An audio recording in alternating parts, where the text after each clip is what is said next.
جاتا ہے سبحان اللہ سبحان اللہ.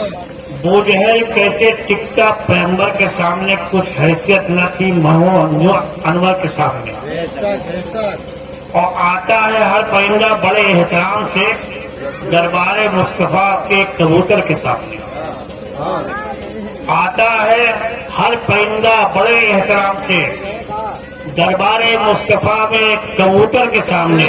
بے شک سبحان اور اللہ. تاریخ کربلا ذرا پڑھ کے دیکھ لو، تاریخ کربلا ذرا پڑھ کے دیکھ لو، باطل ٹھہر نہ پایا 72 کے سامنے، سبحان اللہ. باطل ٹھہر نہ پایا 72 کے سامنے، اور سورج کو تھام لینے کی کوشش 1000 کی، مجبور ہو گیا وہ مقدر کے سامنے، بے شک بے شک. مجبور ہو گیا وہ مقدر کے سامنے.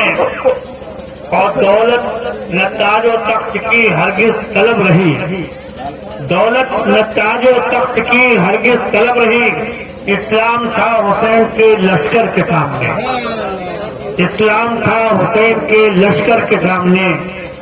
اور اس کی رگوں میں فاتح خیبر کا خون تھا، اس کی رگوں میں فاتح خیبر کا خون تھا.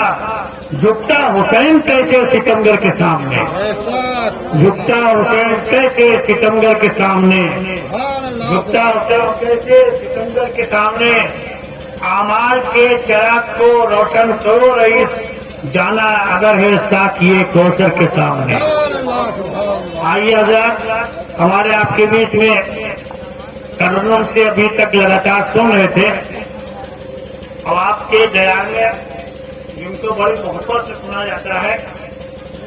اور میں آپ کو یہ بتا دوں کہ میں شاید تو آواز دینا نہیں چاہتا تھا، لیکن جو بھی ہے سننے والے ان کے لیے یہ شعر ہی کافی کہ جو سامعین کہہ سکتے بیٹھے ہوئے کرسیوں پر، ان کے لیے کہہ سکتے ہیں جو ذرہ جس جگہ ہے وہیں آفتاب ہے. بے شک اگر آپ لوگ چاہے لیں گے سبحان اللہ کی ثنائیں بلند کریں گے. سبحان اللہ تو سبحان ایک واقعہ میں بتا دوں، اس کے بعد شاعر کو آواز دوں.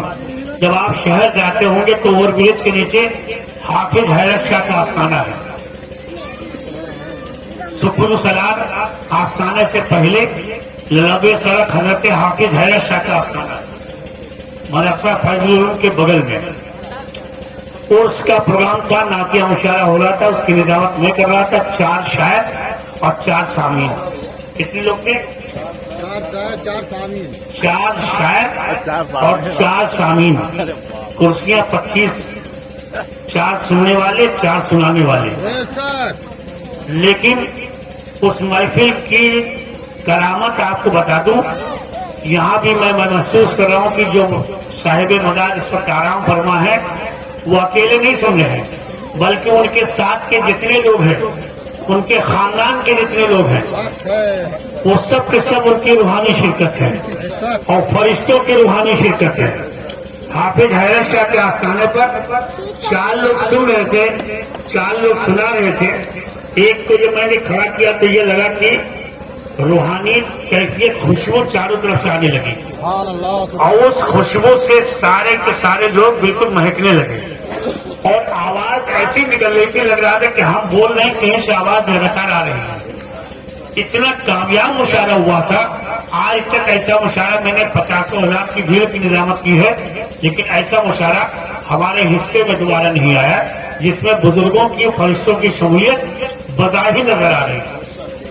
سبحان اللہ. خوشبو سے ماحول بالکل معطر تھا. اور 4 شاعر کے ساتھ یہ ہوا کہ مہمان غازی قریب 25 لوگوں کی تعداد میں واپس ہوئی. 2500 وہیں بیٹھ گئے، اور بیٹھنے کے بعد اپنا جیب خالی کر کے اس کے بعد سب ہوئے. ایک ایک شاعر وہاں سے لبالب ہو کے گیا. آج کی محفل چند لوگوں پر ہے، لیکن میرا یقین ہے کہ فرشتوں کا ایک ایسی تعداد ہے جس کو ہم گن نہیں سکتے. ہماری آنکھیں اتنی طاقت نہیں رکھتی ہیں کہ فرشتوں کی تعداد کو ہم گن سکیں. آئیے ہندو شاعر کے شعر کو میں پڑھتا ہوں. وہ کہتے ہیں کہ کوئی ہے ایٹمی طاقت پہ نازا، کوئی ہے ایٹمی طاقت پہ نازا، کسی کے ہاتھ سے مردے جیے ہیں، اور کوئی اب چاند پہ پہنچے نہ پہنچے، کسی نے چاند کے ٹکڑے کیے. کوئی اب چاند پہ پہنچے نہ پہنچے، کسی نے چاند کے ٹکڑے کیے ہیں. جس شاعر کو میں بلانا چاہتا ہوں وہ شاعر یہ کہتا ہوا آتا ہے کہ کچھ لوگ تو ولیوں کے مزاروں سے خفا ہیں، کچھ لوگ تو ولیوں کے مزاروں سے خفا ہیں، حاجت اجالے کی ستاروں سے خفا ہیں، حاجت اجالے کی ستاروں سے خفا ہیں۔ اور سبحان اللہ سبحان جب سرکار تو عالم صلی اللہ علیہ وسلم کی سیرت اور ان کی خوبصورتی کی بات آتی ہے تو وہ شاعر کہتا ہے کہ جمال حضرت یوسف پہ مت قلم روکو، جمال حضرت یوسف پہ مت قلم روکو، کتاب حسن ادھوری ہے مصطفیٰ کے بغیر، اللہ کتاب حسن ادھوری ہے مصطفیٰ کے بغیر۔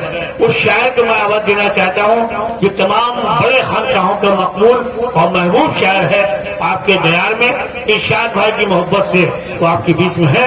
جناب فوق صاحب سے اعتماد کرتا ہوں وہ تشریف لائیں، اور جو سامعین تاپ رہے ہیں وہ تاپنا چھوڑ کر یہاں آ جائیں، جو کھانا نہیں کھا چکے وہ کھانا کھا لیں۔